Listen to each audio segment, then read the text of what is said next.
ಕನ್ನಡಿಗರ ನಿರೀಕ್ಷೆ ಕೆರಳಿಸಿದ UI cinema ಈಗ ಟೀಸರ್ ಮೂಲಕ ಅದನ್ನು ನಿಜ ಮಾಡಿ ಅಬ್ಬರಿಸಿದೆ. ನಟ ಉಪೇಂದ್ರ ಅವರು ದೊಡ್ಡ ಮಟ್ಟದಲ್ಲಿ ಕಂಬ್ಯಾಕ್ ಮಾಡಿದ್ದು ಜನವರಿ 8ಕ್ಕೆ ರಿಲೀಸ್ ಆಗಿದ್ದ ಯುಐ ಟೀಸರ್ ಬಿರುಗಾಳಿ ಎಬ್ಬಿಸುತ್ತಿದೆ. ಉಪ್ಪಿ ನಿರ್ದೇಶನ ಮಾಡಿ ನಟಿಸಿ ಕನ್ನಡಿಗರ ಎದುರು ಹೊಸ ಲೋಕ ತೆರೆದಿಡಲು ಸಜ್ಜಾಗಿದ್ದಾರೆ. ಕನ್ನಡಿಗರ ಸಿನಿಮಾಗಳ ಬಗ್ಗೆ ಬಾಲಿವುಡ್ ಟು ಹಾಲಿವುಡ್ ಹವಾ ಕ್ರಿಯೇಟ್ ಆಗಿದ್ದು ಎಲ್ಲೆಲ್ಲೂ ಸೌಂಡ್ ಜೋರಾಗಿದೆ. ಇದೇ ಸಮಯದಲ್ಲೇ ಸ್ಯಾಂಡಲ್ವುಡ್ ಲೆಜೆಂಡ್ ಎಂಬ ಬಿರುದು ಪಡೆದ director cum actor real star Upendra ಅಬ್ಬರಿಸಿದ್ದಾರೆ. ಹಲವು ವರ್ಷಗಳ ಬ್ರೇಕ್ ಬಳಿಕ ಉಪೇಂದ್ರ ಡೈರೆಕ್ಟರ್ ಕ್ಯಾಪ್ ಹಾಕಿದ್ದು ಬಿರುಗಾಳಿ ಎಬ್ಬಿಸುತ್ತಿದೆ. ಉಪೇಂದ್ರ ಅವರ ಯುಐ ಸಿನಿಮಾ ಇದೀಗ ಟೀಸರ್ ರಿಲೀಸ್ ಆದ ನಂತರ ಒಂದು ಹವಾ ಎದ್ದಿದೆ. ಹೀಗೆ ಕ್ರಿಯೇಟ್ ಆಗಿರುವ ಹವಾ ಬಿರುಗಾಳಿ ರೂಪ ಪಡೆಯುತ್ತಿದೆ. ಇನ್ನು ಕೆಲವು ದಿನಗಳಲ್ಲಿ ಯುಐ ಮತ್ತಷ್ಟು ದಾಖಲೆ ಪುಡಿ ಮಾಡುವ ಸೂಚನೆ ನೀಡಿದೆ. ಮತ್ತಷ್ಟು ಟೀಸರ್ ರಿಲೀಸ್ ಆದ 2 ದಿನದಲ್ಲಿ ಬರೋಬ್ಬರಿ 23 ಮಿಲಿಯನ್ ವ್ಯೂಸ್ ಕೂಡ ಪಡೆದಿದೆ.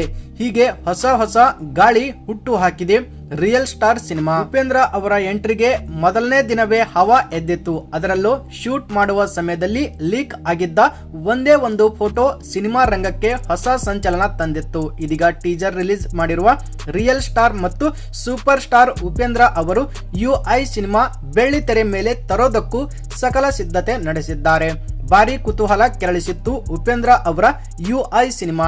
ಟೀಸರ್ ರಿಲೀಸ್ ದಿನಾಂಕ ಇದೀಗ ಅದ್ದೂರಿಯಾಗಿ ಟೀಸರ್ ರಿಲೀಸ್ ಆಗಿದೆ. ಹೀಗೆ ರಿಲೀಸ್ ಆದ ಯುಐ ಟೀಸರ್ ಅನ್ನು ಕನ್ನಡದ ಪ್ರೇಕ್ಷಕರ ಸಮೇತ ದೇಶವೇ ಮೆಚ್ಚಿಕೊಂಡಿದೆ. ನಟ ಉಪೇಂದ್ರ ಅವರ ಕಾಲ್ಪನಿಕ ಮತ್ತು ಹೊಸ ಲೋಕಕ್ಕೂ ಸಿನಿ ಫ್ಯಾನ್ಸ್ ಫಿದಾ ಆಗಿದ್ದಾರೆ. ಈ ಮೂಲಕ ಬರೋಬ್ಬರಿ 23 ಮಿಲಿಯನ್ ವ್ಯೂಸ್ ಪಡೆದಿದೆ.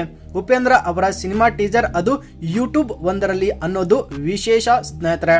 ಕನ್ನಡಿಗರ ನಿರೀಕ್ಷೆ ಕೆರಳಿಸಿದ ಯುಐ ಸಿನಿಮಾ ಈಗ ಟೀಸರ್ ಮೂಲಕ ಅದನ್ನು ನಿಜ ಮಾಡಿ ಅಬ್ಬರಿಸಿದೆ. ನಟ ಉಪೇಂದ್ರ ಅವರು ದೊಡ್ಡ ಮಟ್ಟದಲ್ಲಿ ಕಂಬ್ಯಾಕ್ ಮಾಡಿದ್ದು ಜನವರಿ 8ಕ್ಕೆ ರಿಲೀಸ್ ಆಗಿದ್ದ ಯುಐ ಟೀಸರ್ ಬಿರುಗಾಳಿ ಎಬ್ಬಿಸುತ್ತಿದೆ. ಉಪ್ಪಿ ನಿರ್ದೇಶನ ಮಾಡಿ ನಟಿಸಿ ಕನ್ನಡಿಗರ ಎದುರು ಹೊಸ ಲೋಕವನ್ನೇ ತೆರೆದಿಡಲು ಸಜ್ಜಾಗಿದ್ದಾರೆ. ಹೀಗಿದ್ದಾಗ ಯುಐ ಸಿನಿಮಾ ಒಟ್ಟು 9 ಭಾಷೆಗಳಲ್ಲಿ ಡಬ್ ಮಾಡುವ ಸಾಧ್ಯತೆ ನಡೆಸಲಾಗಿದೆ. ಮೂಲ ಕನ್ನಡ ಭಾಷೆಯಲ್ಲಿ ಈಗ ಯುಐ ಸಿನಿಮಾ ಸಿದ್ಧವಾಗಿದೆ. ಇದರ ಜೊತೆ ತೆಲುಗು, ತಮಿಳು, ಮಲಯಾಳಂ, ಹಿಂದಿಯಲ್ಲೂ ರಿಲೀಸ್ ಆಗುತ್ತಿದೆ. ಈ ಭಾಷೆಗಳು ಭಾರತೀಯ ಭಾಷೆಗಳಾಗಿದ್ದರೆ ಇದರ ಜೊತೆಗೆ ವಿದೇಶಿ ಭಾಷೆಗಳಿಗೂ ಯುಐ ಸಿನಿಮಾ ಡಬ್ ಆಗಲಿದ್ದು ಫ್ರೆಂಚ್, ಸ್ಪ್ಯಾನಿಷ್, ಡಚ್ ಮತ್ತು ಇಟಾಲಿಯನ್ ಭಾಷೆಗಳಿಗೂ ಉಪೇಂದ್ರ ಅವರ ಬಹು ನಿರೀಕ್ಷಿತ ಯುಐ ಸಿನಿಮಾ ಡಬ್ ಆಗಿ ರಿಲೀಸ್ ಆಗಲಿದೆ ಅಂತ